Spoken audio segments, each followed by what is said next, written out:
Hello everyone and welcome to the final match of the FIDE World Cup 2025. Both Javokhir and Wei Yi have qualified for the Candidates Tournament 2026, and this is basically the cherry on top who will now win the FIDE World Cup 2025, as it is considered one of the hardest, if not the hardest tournaments, or at least open tournaments to win in general.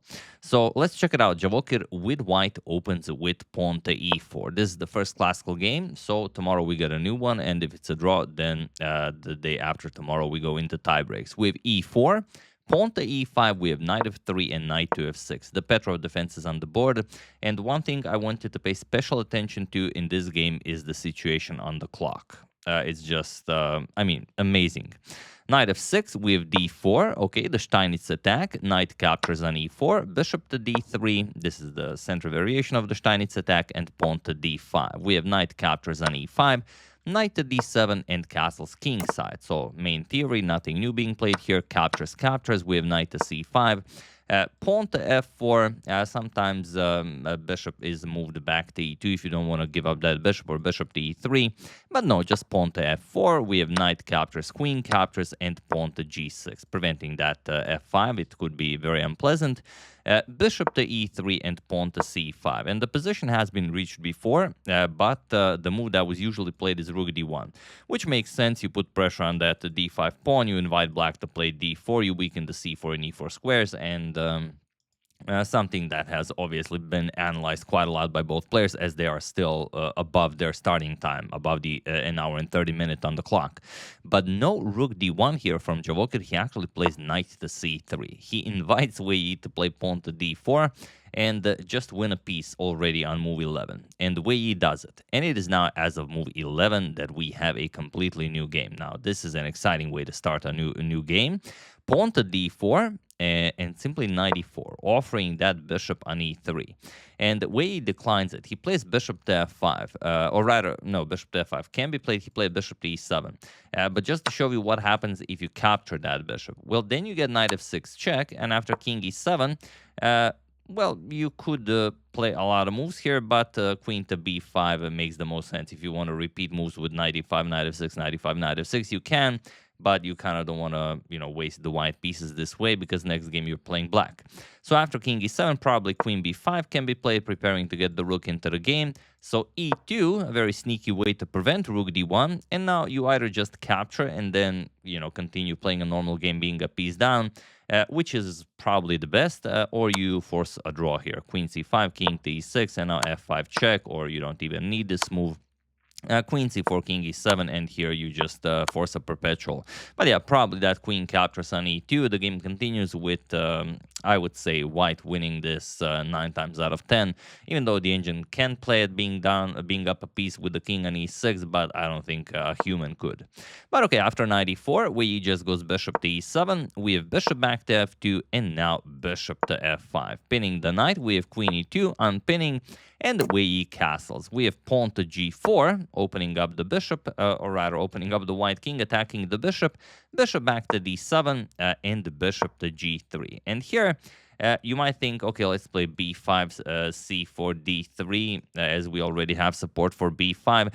And while it is a nice plan, white is simply faster with pawn to f5. And now you're just going to get destroyed here on the dark squares. We could play something like pawn to c4, even queen d2, prepare it right away. And then now let's say bishop c6 looks very strong, but queen h6, and you can resign this. It doesn't really matter what you do. There's no defense against f6, even if captures.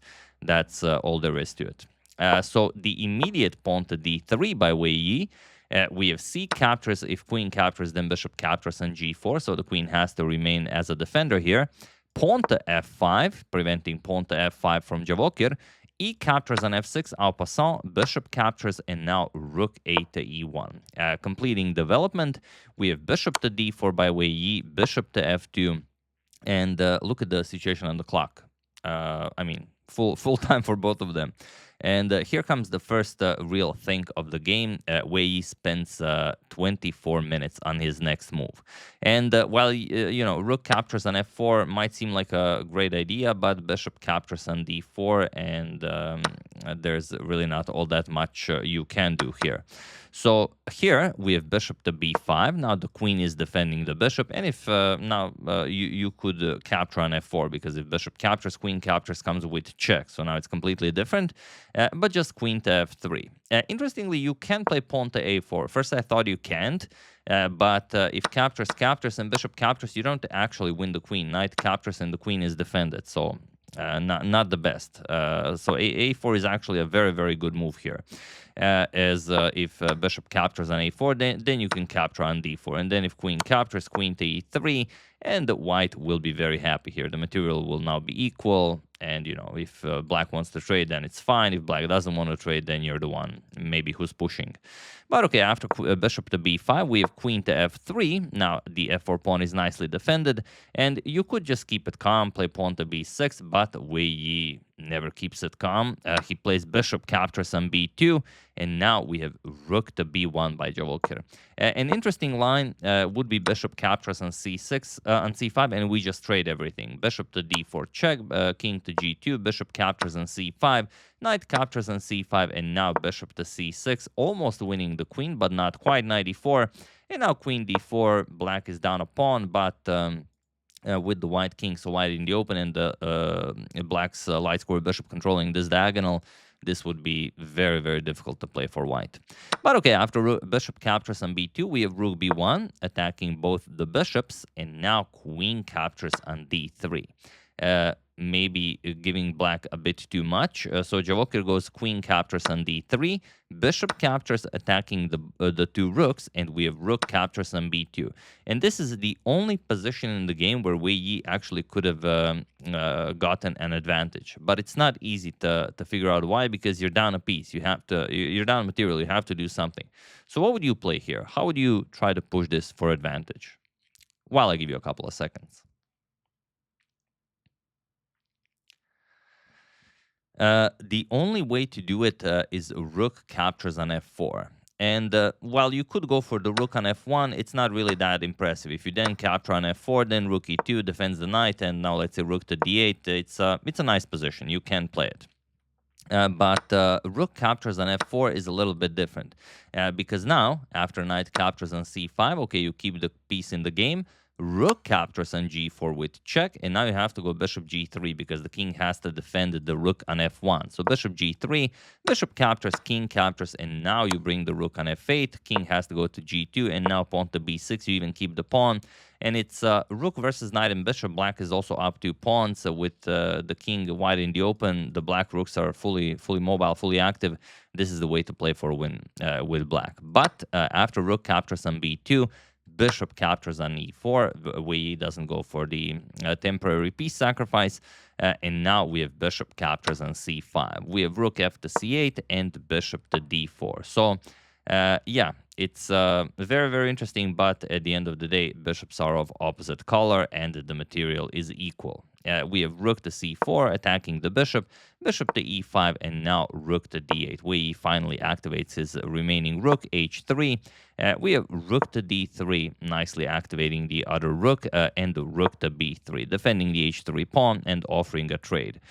Rook to c2, now preparing some nasty discoveries, but Javokhir calculates properly. He plays rook captures on d3, rook to g2 with check, king h1, and now some windmill action. Rook captures on g4 with check, rook d to f3, blocking check, and rook to g3. Now getting ready to trade everything and go into a bishop of opposite color endgame. We have king to h2, rook captures on f3, rook captures, bishop captures on f3, and pawn to a4. Now Wei Yi is even up a pawn, but yeah, bishops of opposite color, more often than not, that will fizzle out to a draw.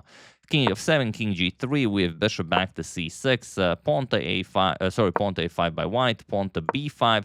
We have captures en passant, captures on b6, and king to f2. And that's pretty much it. King to e6, a couple more moves were played, nothing really happening here. There's really no even a way to make a mistake here. The bishops just covering their respective square colors, and that's it. It was on move 50 that Javokhir and Wei Yi agreed to a draw, as there is nothing more to be done here. So pretty interesting opportunity missed by Wei Yi, as he does have the black pieces here. That rook captures on f4 was perhaps a valiant attempt, but he decided to, not pursue it. He called it a day, as tomorrow he gets the white pieces in classical, and he's going to try to get it done there. Like I said, they both qualified for the candidates tournament. I would say that is definitely the main prize, and, winning the World Cup, that's just a cherry on top. So, it doesn't matter. If they roll it out in classical, they could go to tiebreaks. It can even be won on Armageddon, because once you qualify for the candidates, it can only get better. I mean, it can't really be worse. I don't think you're going to be all that terribly sad if you don't win the World Cup. Only Magnus would do that. He wanted to win the World Cup, and he wasn't even interested in qualifying for the candidates. He just wanted to win the World Cup. But that's Magnus. So yeah, that's the game. Hope you guys enjoyed it. Very nicely done by both of them. But today's skirmish ends in a draw. I would like to thank Mikhail Baisalia, Andrea Sorcinelli, Eddie Sphere, Brian Pratt, and David Gasparian for your contribution to my channel. Thank you a lot. I really appreciate it. As usual, you can check 2 of my previous videos here. Thank you all for watching, and I will see you soon. Continuing to check up on your wonderful suggestions and whatever else happens in the chess world. Thank you all. I will see you soon, and have an excellent rest of your day. And next video, of course, is the most important other match, and that is the 3rd place match, who will qualify for the candidates tournament as the 3rd player. See you soon.